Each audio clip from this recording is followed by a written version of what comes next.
પાટણ શહેરમાં ફાયરિંગની ઘટનાથી સમગ્ર પંથકમાં ભારે ચકચાર અને દહેશતનો માહોલ સર્જાયો છે. જૂની અદાવતને પગલે થયેલા આ હુમલામાં એક વ્યક્તિનું કરુણ મોત નીપજ્યું છે, જેના પગલે પોલીસ કાફલો ઘટનાસ્થળે દોડી ગયો છે.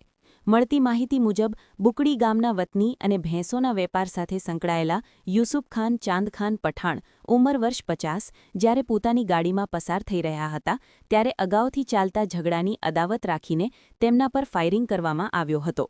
પ્રાથમિક તપાસ મુજબ આરોપી ઝહીર ખોખરા અને તેના અન્ય સાથીદારોએ ભેગા મળીને યુસુફખાન પર અંદાજે 2 થી 3 રાઉન્ડ ફાયરિંગ કર્યું હતું. ગોળી વાગવાથી યુસુફખાન પઠાણ ગંભીર રીતે ઈજાગ્રસ્ત થયા હતા.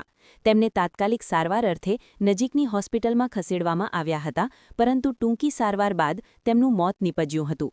આ સમાચાર વાયુવેગે પ્રસરતા હોસ્પિટલ અને ઘટનાસ્થળે લોકોના મોટા ટોળા ઉમટી પડ્યા હતા. ઘટનાની જાણ થતાં જ પાટણ એલસીબી એટલે કે લોકલ ક્રાઇમ બ્રાન્ચ સહિતની વિવિધ પોલીસ ટીમો તાત્કાલિક કાર્યરત થઈ ગઈ હતી. પોલીસ અધિકારીના જણાવ્યા મુજબ મુખ્ય આરોપી અગાઉ પણ અન્ય ગુનાહિત ઇતિહાસ ધરાવે છે.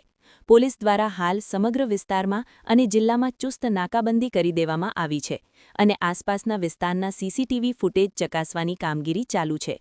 આરોપીઓના ફોટા પોલીસ તંત્રમાં સર્ક્યુલેટ કરી તેમની શોધખોળ માટે અલગ અલગ ટીમો રવાના કરવામાં આવી છે. હાલમાં પાટણ પોલીસ દ્વારા કાયદો અને વ્યવસ્થાની સ્થિતિ જાળવવા માટે પૂરતા પગલાં લેવામાં આવ્યા છે અને આરોપીઓને ઝડપી પાડવા માટે તજવીજ તેજ કરી દેવામાં આવી છે. સમાચાર ગમે તો ચેનલને લાઇક, શેર અને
गंजी सूता तो नहीं चाहिए ना वाला नहीं था परमिशन चाहिए आज मन चाहिए ना ले बोलिए भाई ये मैं तालीम